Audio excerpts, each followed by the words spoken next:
Cheers, no way. Want to try again? This is why sometimes I wish I could edit, but you know. Damn hanger. I said just redo the video, my guy. It's entertainment.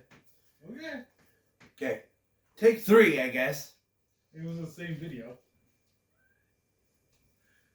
Make it take 4.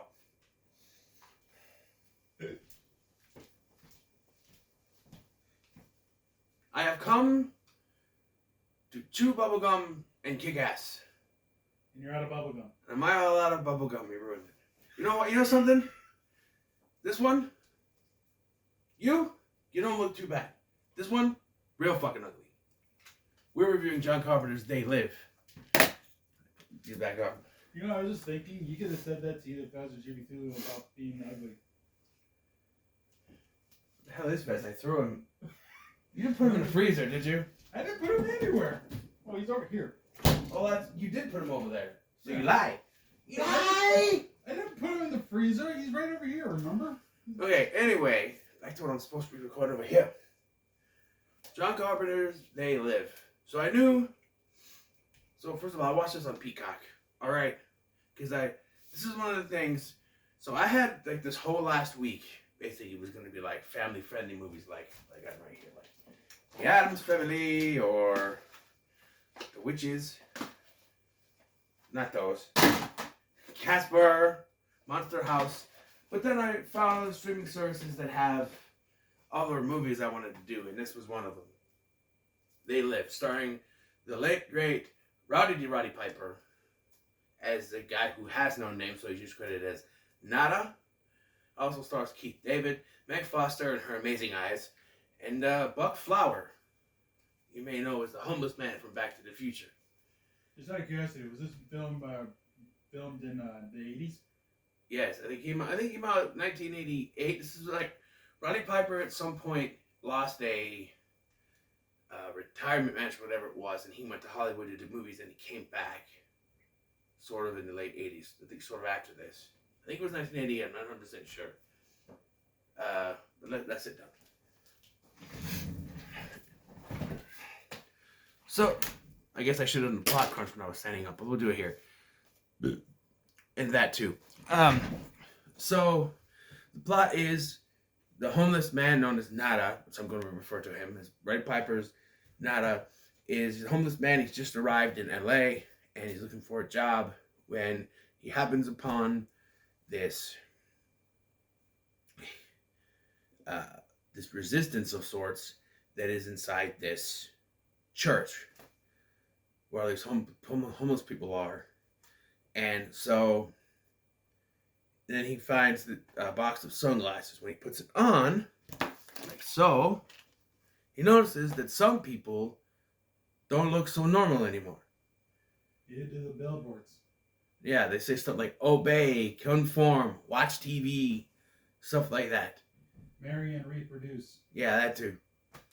It's a commentary on society, basically what it is. But they took the commentary on society and all the stuff that we do and say that it's someone is pumping these messages into our head and stuff like that. And, so yeah, Ray Piper's really good in this, and like he didn't talk a lot at the beginning of this to the point that he even said like, does he talk? Yeah, he talks. He's just quiet. Ironically, he started talking a lot more. And I said this when I was watching it. He goes from homeless, regular protagonist guy to action hero in like 0 to 60. As soon as he gets his glasses on and sees that they're, aliens, he starts shooting off one-liners. Like I said, like a lot of bubble gum and then like this one real fucking ugly and a whole bunch of freaking catchphrases that just come out. I'm like, geez, he goes from like normal person to action hero like that. Like Arnold Schwarzenegger is just like, you're going too fast, slow down. Even Stallone's like, hey, yo, take it easy. You go more than me. You just you go, whoa, like that, like on a typical dime. He's action hero. And then you also have Keith David plays Frank. I almost forgot what his name was. Frank. He's a guy that works with him. And by the way, beginning of this, they have this setup with homeless people. They got a TV and the lounge chair out in the middle of freaking this homeless camp, this homeless How do community. you get electricity? I don't know. I don't know how it's working. And they keep getting interfered with this message, which one of the resistance people, as it's revealed later, sending out messages trying to tell them what's going on. But no one believes them. And even when Nada finds out, he tries to. Okay, so this is my. Just say Roddy Piper. Roddy Piper. By the way, this is my biggest complaint, and it's the only real big complaint, other than it was too easy to figure out that Meg Foster was one of them. We'll get to that. My biggest complaint is that there's this fight scene. It's the fight scene everybody talks about, but it's so drawn out. It's between Roddy Piper and Keith David, and basically Piper wants Keith David to put on the sunglasses. They put them on, and there's like this fight between the two of them, and they just keep on kicking each other's ass. Which, by the way, I noticed something. They kick each other's ass and they check into a hotel, and they are beat the fuck up. The next morning, there's no signs of them being beat up anymore. No bruises, no scars, no fat lips, nothing. It's like, wow, can I get that kind of whatever they on? Can I get it? Because like, I've been battered and bruised, and it takes forever to heal. Look at this. I got this cut yesterday, and it was yesterday. That's what I get for trying to make sure that the birdies don't get strangled by the plastic bottle things. Cut my finger. But anyway, so yeah, this fight is probably the only thing I don't say I didn't like it, but it goes on for too long. It's really extended. It's like maybe Carpenter wanted to put this in there. It seems like something to extend the runtime, but and with Meg Foster's character, all right, so he runs into her by chance. She's in the parking lot. She works at this broadcasting company. Now, I'm not 100% sure that she was in on it from the beginning, or if, I don't know, or if when the cops came, they spoke to her, because she called the cops after she threw him out a fucking window. I mean, my God, how is he still alive? The character, not Piper, he's unfortunately gone. But, and by the end, he's dead too, but he succeeds. We'll get to that. But, like, I don't know. I just don't understand. He's thrown out the windows and he hides under where the apartments are in the Hollywood Hills. Okay? But, yeah, because he, like, basically sort of takes her hostage. And, like, they show you that the sunglasses, they do things. Like, if you have them on too long, it messes with you, which can happen regularly, too. If you have them on for too long and you take them off, it's like, whoa! Because you've been, it's been shaded for so long that you take them off. And it's, whoa, that's bright! You know what I mean? Like, it's happened before.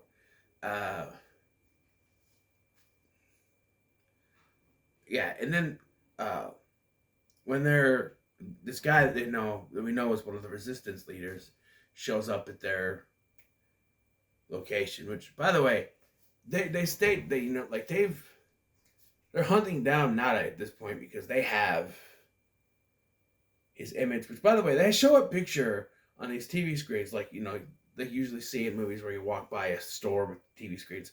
You see his picture on them, I'm thinking, he's a homeless man. How'd they get that picture? But yeah, and so the cops are after him, but then when he recruits Keith David, they get caught again. They're like, we have seers, they can see us, and then just like they're walking down the street together with sunglasses on. And I do like that later they get like, contact lenses, which I can never wear because they probably bug me too much. The contact lenses that they put in that they can make them see, it's a little conspicuous. You think someone would have thought of that beforehand, instead of I don't know. But yeah, and so they go to resist this thing, and then Meg Foster shows up, and shortly afterward is when the place gets raided, and I'm sitting there thinking, well, she's in on it. Like, okay, so I've seen this before, but that was way, way back in like 1996 when I was a little bambino, right? Because the thing is, back in the day when WCW was on TNT, they would play this, and then they would also play The Crow. And if you don't understand why they would play The Crow, Sting. Once Sting got his Crow persona in late 96, early 97, they started playing The Crow. And for little Scotty, who saw that and said, Sting has a movie? And now, as an adult, I'm thinking, you're a dumbass. That's not Sting. But you didn't know that. You know? So, yeah, there was a marketing strategy that Turner had back then. They played this quite a bit, I remember. And that's really the last time I ever saw it. Was back in the late 90s, at least. So I didn't remember everything.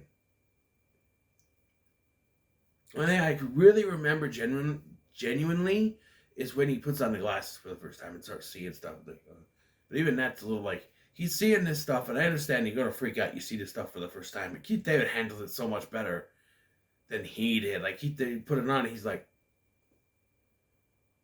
what the fuck is that? And they do get caught. That's because someone's walking by, just as, it happens. But, like, he's more calm than Piper is. I'm just saying. But this whole thing ends. I believe Keith David dies. I don't know. I was taking a piss when it happened, I think. But I think he dies. Because I had to go. Leave me alone. I could have paused it. But eventually, Piper gets up to the top of this thing. And that's where this building to shoot this satellite dish. I know words. This satellite dish that is sending out the signal, right? To make them mask their identity. And this is when it's revealed that Meg Foster is one of them. So he shoots Meg Foster, and then he blows with a handgun, nonetheless, blows up the satellite dish. I know words, I swear. Yeah, and then he gets shot in the process by a helicopter with a freaking laser gun attached to it. And then all the aliens are revealed, including one who is having sex with a woman, and we see boobies for about a minute or so.